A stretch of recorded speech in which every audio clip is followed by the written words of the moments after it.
नमस्कार। एक आम आदमी और एक जीनियस में क्या फर्क होता है? एक आम आदमी की सोच जहां खत्म होती है, जीनियस की सोच वहीं से शुरू होती है। इस शो में हम आपको मिलवाएंगे ऐसे ही कुछ जीनियस से जिनकी उम्र तो छोटी है, पर उनके बड़े बड़े कारनामे देखकर आप भी दंग रह जाएंगे। देश के कोने कोने से ढूंढे गए कई यंग जीनियसेस में से कुछ खास को चुना है हमारी स्पेशल जूरी ने, जिसमें शामिल है नीति आयोग के सीईओ अमिताभ कांत, प्रसिद्ध क्लासिकल डांसर मल्लिका साराभाई, इंडियन हॉकी टीम के फॉर्मर कप्तान सरदार सिंह, प्रख्यात जर्नलिस्ट शिरीन भान और मणिपाल ग्लोबल एजुकेशन के चेयरमैन पद्मश्री मोहनदास पाय। बायजूस यंग जीनियस के हर एपिसोड में हम मिलेंगे कुछ ऐसे यंग जीनियसेस से जिनकी उम्र तो छोटी है पर कारनामे बड़े। ये सभी जीनियसेस अलग अलग फील्ड से हैं, इनकी एबिलिटीज अलग हैं, but there something in common. ये सभी अनोखे, अद्भुत और असाधारण हैं। अवार्ड्स, एक्कोलेड्स और कई तरह के रिकॉर्ड्स के साथ साथ इनमें एक स्पार्क है। इनसे मिलेंगे तो आप समझेंगे।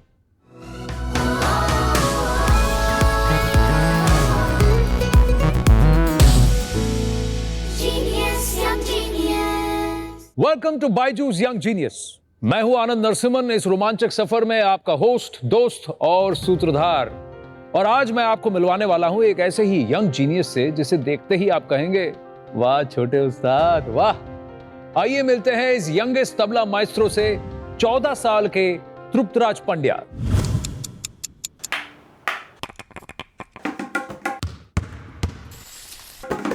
For me rhythm is everything.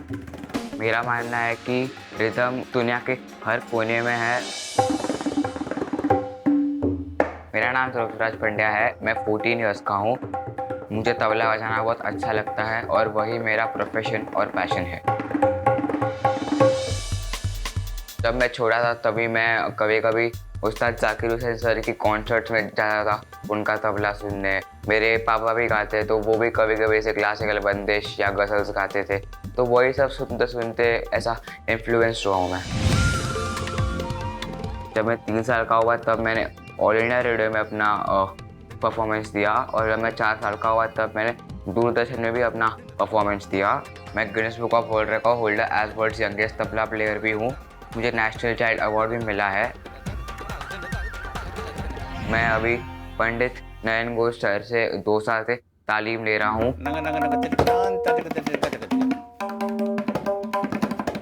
उसके अंदर एक फायर है, उसके अंदर एक पैशन है। मुझे तबला में एक इंडियन क्लासिकल माइस्ट्रो बनना है। I want to represent the Indian classical to the whole world.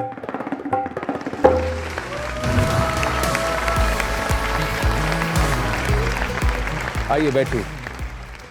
ये आपका कुर्ता पजामा चूड़ीदार, बहुत ट्रेडिशनल आउटफिट, बहुत अच्छा लग रहा है। आप कितने साल से तबला बजा रहे हैं? कितना साल हो गया? अब तक मुझे तबला सीख के 10 साल हो गया।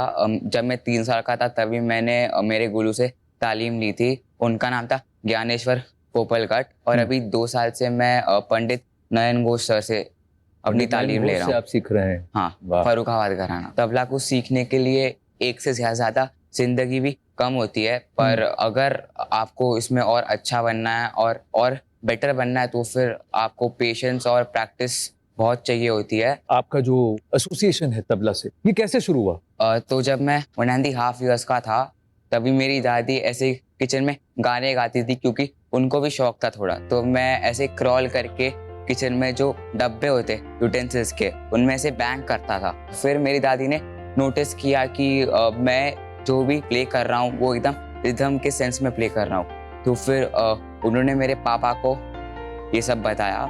आइए देखते हैं, वो वीडियो देखते हैं।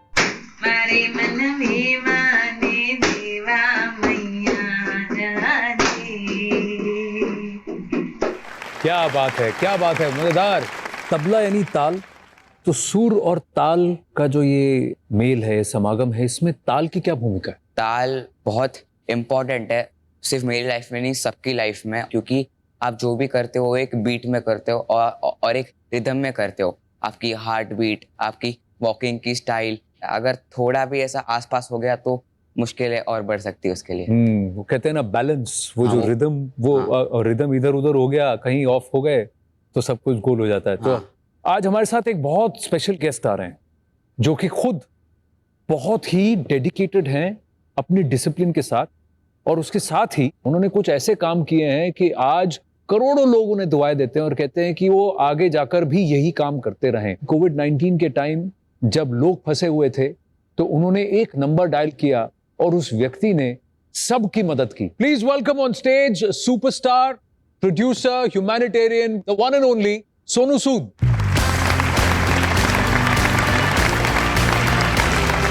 सोनू भाई, good to have you here, thank you very much. देखिए, आज हमारे साथ मंच पर जी एक जीनियस है, एक ह्यूमैनिटेरियन है और दो फैन है। नहीं क्योंकि सुप्राज भी आपके बहुत बड़े फैन है। मैं इनका बहुत बड़ा फैन हूं। मैंने इनके कुछ वीडियोस देखे हैं, हाँ। मुझे दिखाए गए और मैं ये सोच रहा था कि जब आप अपनी जिंदगी में इतनी जल्दी इतने डिसिप्लिन के साथ चलते हैं और इस एज में जब हमें पता ही नहीं था कि लाइफ में करना क्या है और ये इतनी चीजें हासिल कर चुके हैं, तो हमें लगता है कि वापस शायद उस बचपन के दिनों में जाना चाहिए और ऐसा कुछ सीख कर वापस ऐसी इस जगह पर पहुंचना बहुत जरूरी है। सो आई थिंक बहुत इंस्पायरिंग है इनकी स्टोरीज। ये इनका रिश्ता तो ताल से है क्योंकि ये तबला बजाते हैं। आपका रिश्ता भी कुछ साजों से है। तो मेरा ये मानना था कॉलेज के समय में, जब मैं नागपुर में था, तो समझ नहीं आता था कि कौन सा सीखें। तो गिटार बहुत स्टाइलिश लगता था फिल्मों में, गिटार हो तो बड़ी स्टाइलिश चीज़ है, तो वो सीखना शुरू किया था। थोड़ा बहुत उस समय बजा ले थे, लेकिन अफसोस की बात यह है कि छूट गई, फिर प्रैक्टिस छूट गई इतनी। लेकिन जब भी बार बार ऐसे मंच पर आने का मौका मिलता है जहाँ पर तृप्त राज जैसे रॉक स्टार्स बैठे होते हैं, तो लगता है यार कहीं ना कहीं कुछ गलती हुई है। और जितने हमारे दर्शक हैं उनको मैं यही कहना चाहूँगा कि बहुत ज़रूरी है ये चीज़ें होना, खासकर बच्चों के लिए। जब आप समय अपना PS4 पर इन गेम्स खेल कर आप खराब करते हैं, तो आई थिंक तब आपको ये सब जो समय है कुछ ना कुछ सीखने में बहुत व्यतीत करना चाहिए। एक और चीज मैं आपसे जानना चाहूंगा सुनो भाई, कि फेम को हैंडल करना, रिकग्निशन को हैंडल करना, कंपटीशन, क्योंकि कंपटीशन में आपके साथ कभी आपको सक्सेस मिलता है, कभी फेलियर मिलता है, तो इसको कैसे मैनेज किया जा सकता है? अक्सर हमने देखा है, हमारे आसपास भी हम लोग देखते हैं कि जब कामयाबी की सीढ़ियों पर इंसान चढ़ने लगता है तो फिसलने के चांसेस ज़्यादा होते हैं, और जब जितनी आप ऊंचाई पर जाओगे उतनी चोट ज़्यादा जोर से लगेगी। तो मैं यही सबको कहता हूँ कि अपनी रूट्स ना छोड़े, ग्राउंडेड रहें। तृप्त तो इतनी छोटी उम्र में इतना सक्सेसफुल हुआ है, लेकिन मैं इन्हें भी यही कहना चाहूँगा कि आपकी पेरेंट्स की वैल्यूज़ जो हैं, जो आपके दोस्त हैं, जो आपके मित्र हैं, उनको हमेशा आप उनका जो हाथ हमेशा थामे रखिए, क्योंकि कई बार जब आप गिरने लगते हैं लाइफ में, तो वही हाथ होता है जो वापस आपको खड़ा करता है। और कितना भी आप कई बार हम जो ज़िंदगी में सोचते हैं हमें वो नहीं मिलता, हमारे सपने बड़े रहते हैं लेकिन हम शायद कुछ कम अचीव करते हैं।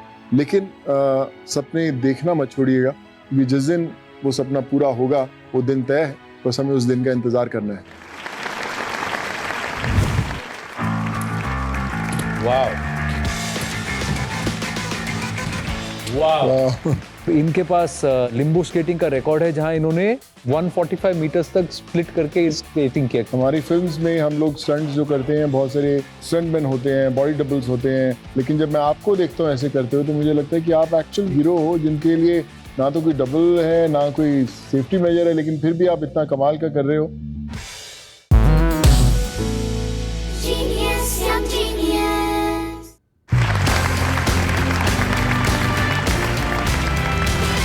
Welcome back to Byju's young genius. हमारे साथ हैं सोनू सूद और हम आपको मिलवा रहे हैं कुछ ऐसे यंग जीनियस से जिनकी उम्र तो छोटी है पर कारनामे बड़े। सोनू हमारे साथ आज सुप्राज पांड्या हैं, तबला मास्टरो। आप तैयार हैं उनकी परफॉर्मेंस? मैं बिल्कुल, I am very excited about it. चलिए सुप्राज, स्टेज इज योर्स।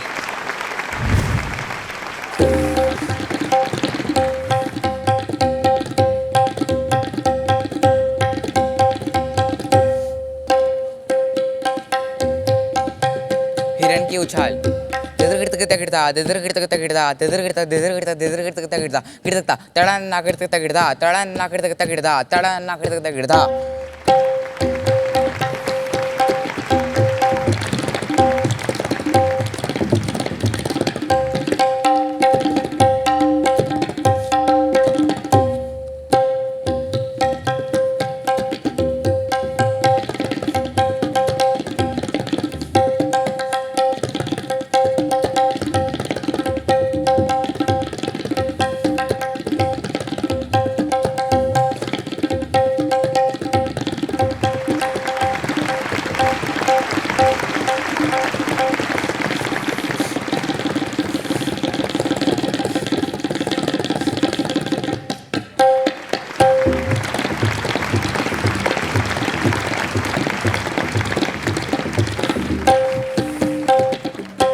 आइए ध्रुतराज, और बात करते हैं आपसे। वो जो उंगलियां घूम रही थी ना, चल रही थी बुलेट ट्रेन से भी फास्ट, मैजिक, एब्सोल्यूट मैजिक। आपको देखकर लगता है कि यार वो तो ऐसा हो। क्या you, sir. बात है, क्या बात है। अच्छा एक बात बताइए, आपका फ्यूचर गोल क्या है?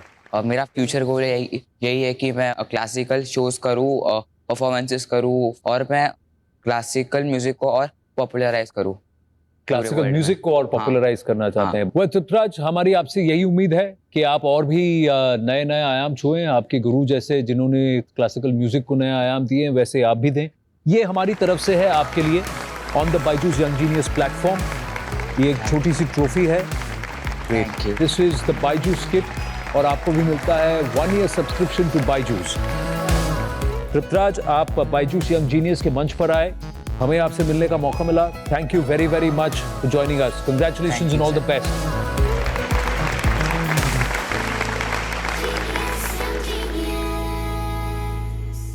ये तो थे ध्रुतराज पांड्या। हमारे अगले यंग जीनियस एक अलग ही मिट्टी के बने।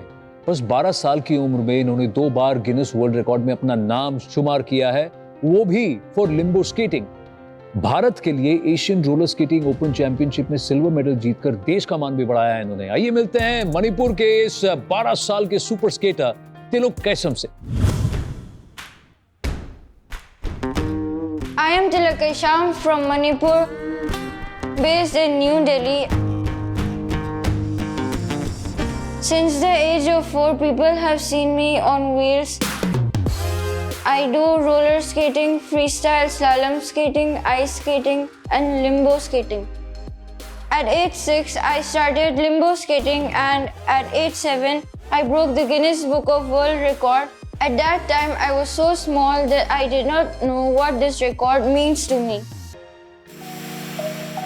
I tasted success for the first time when I represented India in the first Asian Roller Skating Open Championship and won a silver medal for my country.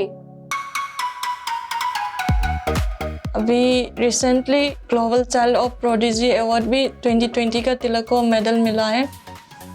I practice for 4 hours daily. It will always motivate me to never give up. Going forward, I really want to work hard for my passion and bring laurels for my country and make my parents proud. And I also want to bring a gold medal in Olympic Games.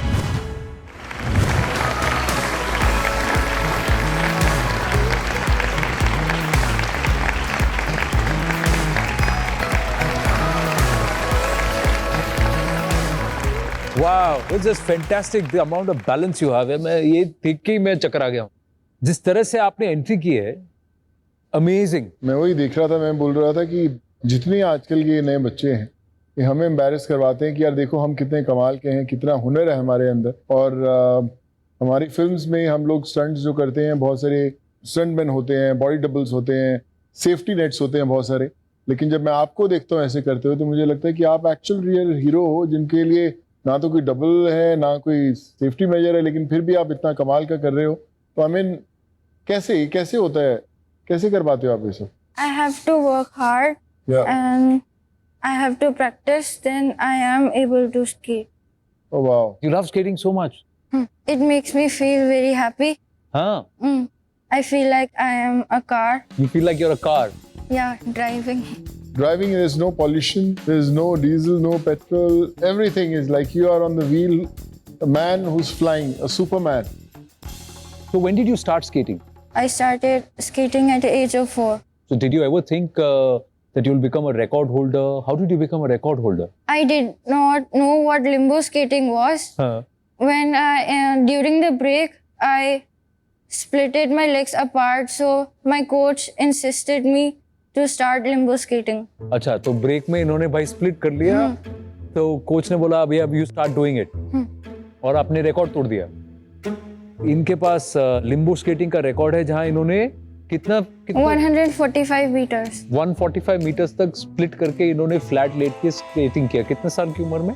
7 years. पर I think किसी ने आपका record तोड़ दिया ना? Yes sir, I beated my own record.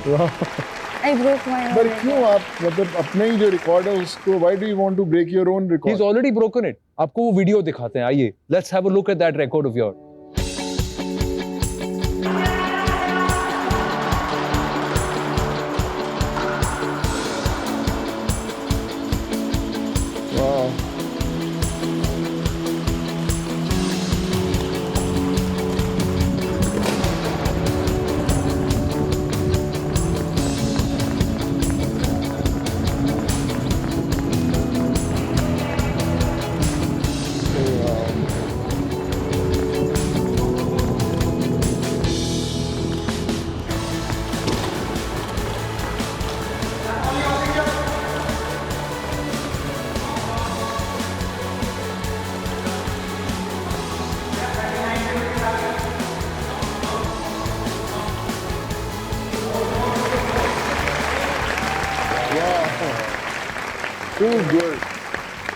मेरा एक सवाल था आनंद, जब आप डिसेंट किया और मैं आपके एक्सप्रेशंस देख रहा था, तो what was exactly going on in your mind? I was very nervous at that time, and then when I finished doing limbo skating, I was thinking of that I have done it, now what should I do next? That's right, yeah. पर आपको एक बात बता दें कि तिलक जो हैं सिर्फ लिम्बो स्केटिंग नहीं करते हैं, यू डू 4 डिफरेंट फॉर्म्स, है ना? क्या क्या Yes, करते sir. हैं आप? First slalom skating, ice skating, and speed skating. और लिम्बो स्केटिंग तो अभी आप नहीं करते क्योंकि आप बहुत टॉल हो गए हैं, बट स्प्लिट अभी भी कर सकते हैं। मैं अभी आपको बोलूंगा तो आप कर पाएंगे? ठीक है। करके दिखाइए, थोड़ा आगे, बस हाँ यहीं पे। वाव, फैबुलस, फैंटास्टिक, आपकी फ्लेक्सिबिलिटी अभी भी है। अब मुझे एक बात बताइए, आप वहां आ गए हैं तो स्लैलॉम स्केटिंग क्या है? स्लैलम स्केटिंग में कोन्स रखते हैं। तो मैं एक काम करता हूं, आइए ये लीजिए एक, ठीक है बराबर। अब मैं जरा देखूं इसको ध्यान से, वाव वाव, अच्छा ये तो अभी शो बोटिंग कर रहा है, देखिए देखिए, वाह वेल डन। आइए बैठिए। हाँ हाँ, वो बोलते हैं ना कि हमें बुलाकर और शर्मिंदा करने वाले हैं कि भैया क्या कर रहे हो तुम लोग क्या सीखने वाले हो आज हमसे। मैंने तो बहुत कुछ सीखा है। कोड रख के मैं अपनी शक्ल ऐसे छुपा रहा हूँ। मैं बोला भाई साहब आप करो, कैसे कर रहे हो तिलक आप? साहब कितने देर प्रैक्टिस करते हो आप? I practice this for 3 hours, and 1 hour I do it for fitness. You do it because you want to break record, or you do it because you love doing it? Because I love doing it. You love doing it. चलिए, we will continue talking to तिलक। तिलक से तो बात करेंगे, लेकिन फिलहाल सोनू जी से अलविदा लेने का वक्त आ गया है। Sonu, thank you so much for joining us here on Byju's young genius. आज आप दो यंग जीनियस से मिले, कैसा लगा आपको? बहुत इंस्पायरिंग है। मैं हमेशा बोलता हूँ कि जब मैं ऐसे यंग टैलेंट को देखता हूँ तो मुझे जितने हमारे लोग हैं, दर्शक हैं, देखने वाले, उनसे मैं यही कहना चाहता हूँ कि अक्सर सोचते हैं कि जब बड़े होंगे तब जिंदगी में वो सब अचीव करेंगे जो करना चाहते हैं, फोकस है। पर मुझे लगता है कि जो ये उम्र होती है उसमें जो आप कर सकते हैं वो बेस्ट होता है। तो आई थिंक ये वो रॉक स्टार्स, ये वो हीरोज हैं जो हमें इंस्पायर करते हैं, आने वाली जनरेशंस को इंस्पायर करते हैं कि just stay focused, make your parents proud, and that's what you're doing here. We are so proud of you, and it's a pleasure sharing the stage with you. And one thing you can learn from him, चाहे आप सफलता की जितनी भी ऊंचाई छू लें, don't forget your humanity, don't forget what you are as a core, as a human being, and that's what he is, a fantastic human being. Thank you so much, Sonuji. Thank you so much. बहुत मजा आया। Thank you so much. No, I have to say thank you. Thank you so much. Thank you very much. Thank you, man. And keep shining always. God bless you. Thank you, Sonuji. तिलक के लिए एक खास message है from the minister of youth affairs and sports Kiren Rijiju से। मणिपुर के बच्चे तिलक के सामने 12 साल के अंदर ही स्केटिंग में बहुत अच्छा प्रदर्शन किया है और उनके सपना है कि विंटर ओलंपिक्स में भारत के लिए मेडल जीतना है। सपना जरूर पूरा होगा अगर लगन के साथ मेहनत करोगे। Genius, young genius.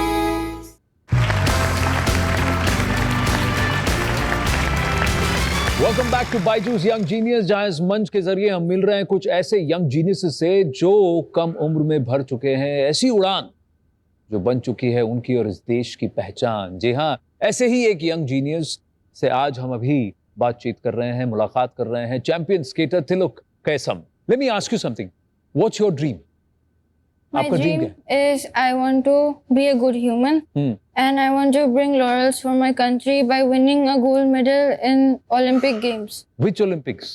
Winter Olympics, Winter Olympics? Yes. And win what discipline? कौन से डिसिप्लिन में? ice skating. Ice skating. Tilak के लिए एक खास मैसेज है from the minister of youth affairs and sports Kiren Rijiju से। आइए देखते हैं। Have a look at this. News 18 ने यंग जीनियस कार्यक्रम करके छोटे छोटे बच्चों का अलग अलग क्षेत्र में प्रदर्शन करते हुए दिखा रहे हैं। इसी कार्यक्रम के तहत नॉर्थ ईस्ट से आने वाले मणिपुर के बच्चे थिलु कैसम ने 12 साल के अंदर ही बहुत ही कारनामा किया है। उन्होंने स्केटिंग में बहुत अच्छा प्रदर्शन किया है और उनके सपना है कि विंटर ओलंपिक्स में भारत के लिए मेडल जीतना है। सपना जरूर पूरा होगा अगर लगन के साथ मेहनत करोगे। मैं भी एक छोटे से गांव से आया हूं और बचपन में बहुत खेला, प्रदेश के लिए राष्ट्रीय स्तर तक खेला और बाकी चीज़ों में भी मैंने अपना रुचि को सामने में रखते हुए मेहनत किया। कोई भी चीज़ अगर मेहनत करते हैं तो सफलता प्राप्त कर सकते हैं।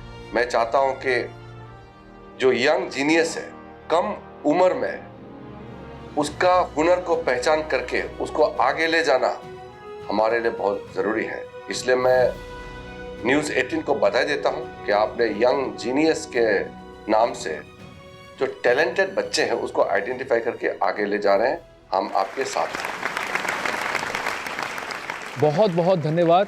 You like the message from the sports minister. और यहाँ बायजूस यंग जीनियस में हमें इन पर बहुत गर्व है और उम्मीदें हैं कि भारत का परचम विंटर ओलंपिक्स में ये जरूर लहराएंगे। Tilak, we are very proud of you. I wish you all the best and from News 18 and Byju's, this is the young genius trophy for you. Thank you. हमारी शुभकामनाओं के साथ साथ हम आपको देते हैं एक स्पेशल बायजूस किट और उसके साथ ही 1 year subscription to Byju's. Wish you all the very, very best. Thank you.